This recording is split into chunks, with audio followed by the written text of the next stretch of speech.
Trade का मामला है ना कि हम चवन्नी की चीज 5 रुपया में देंगे। आयात निर्यात जो होता है, ये जो $1 50 रुपया ले लेंगे, 1 पाउंड का कुछ 70-100 रुपया ले लेंगे, ये हुआ एक्सचेंज रेट। एक्सचेंज रेट किस बल पड़ता है कि आप कहो कि हम 1 रुपया का 1 रुपया देंगे?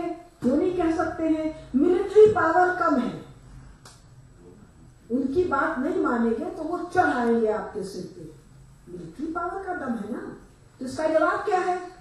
अपनी मिलिट्री बना लो, दम से खड़े हो जाओ, 1 रुपए का 1 रुपया, सिंपल। आप अपने जो ग्रॉस प्रोडक्ट का सही दाम मिल जाएगा। हमारा किसान गरीब है, काहे गरीब है? गेहूं जी हम 15 रुपए में खरीदेंगे किलो, काहे खरीदोगे 15 रुपए भाई? और ब्रश, चवन्नी की चीज तुम उसको भी 15 रुपए में दोगे।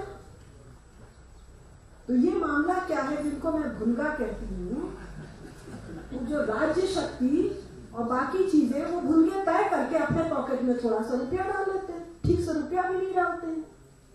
मैं एक बार बीएचयू की एग्जीक्यूटिव काउंसिलर बनी, 200 करोड़ रुपए का बजट, वीसी को पावर था 25,000 रुपए से ऊपर का खर्च नहीं करना। सारा power, executive power, financial power, academic power vested था। एग्जीक्यूटिव काउंसिल में 8 मेंबर थे, तो लोग बोले जी वीसी ने 3 काउंसिलर को पटा लिया। अच्छा, कैसे पटाया? उसको जी गाड़ी भेज दिया, उसका इलाज करा दिया, उसका वो कर दिया। हमने कहा जी बेवकूफी है, अरे पटना ही था तो 5-7 करोड़ रुपए का हिसाब किताब किया होता।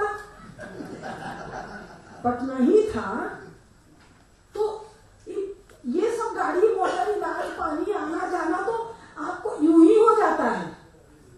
आप वीसी को बोलते जो खर्चा भेजो हमसे सैंक्शन कराओ, वो आपका पैर पकड़ लेता। तो ये हमारे, इसीलिए मैं इनको भुनगा कहती हूँ, कोई बड़ी चीज ही नहीं कहते कि ठीक है भारत का हम एक्सचेंज रेट ठीक कराएंगे, हम इंग्लैंड के मालिक बनेंगे, हम स्कॉटलैंड के मालिक बनेंगे। ये कहा किसी ने?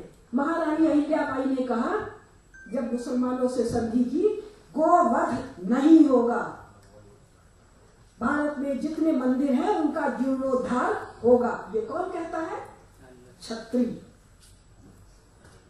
ऐसी शर्तें रखी जाती है तो खा लेंगे, थोड़ा सा ले जाएंगे, किसी राजघराने को लूट लेंगे, उसका पीवी पर समाप्त कर देंगे, सोना ले जाके कहीं बाहर रख देंगे, तुम बढ़ जाओगी, सोना मिलेगा किसको?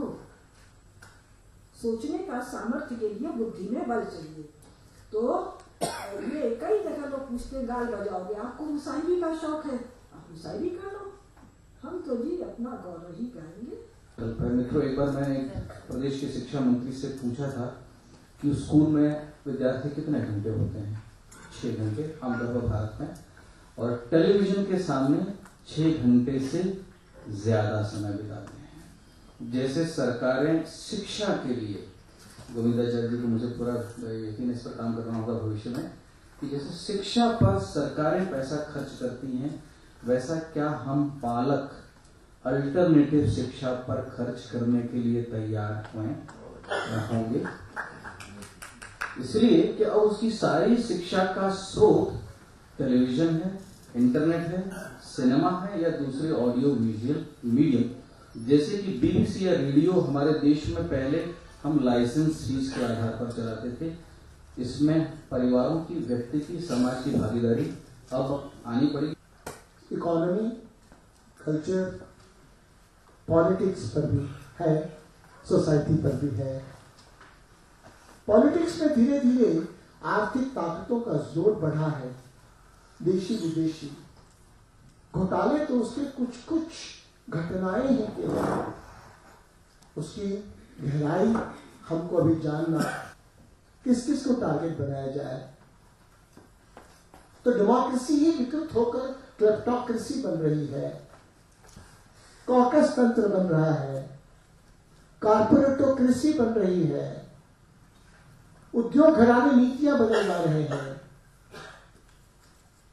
उद्योग घराने वो भी अपना ही मुनाफा कमाने के फेर में वैल्यू एडिशन की बजाय बड़े बड़े माइनर्स और एक्सपोर्टर्स बन रहे हैं।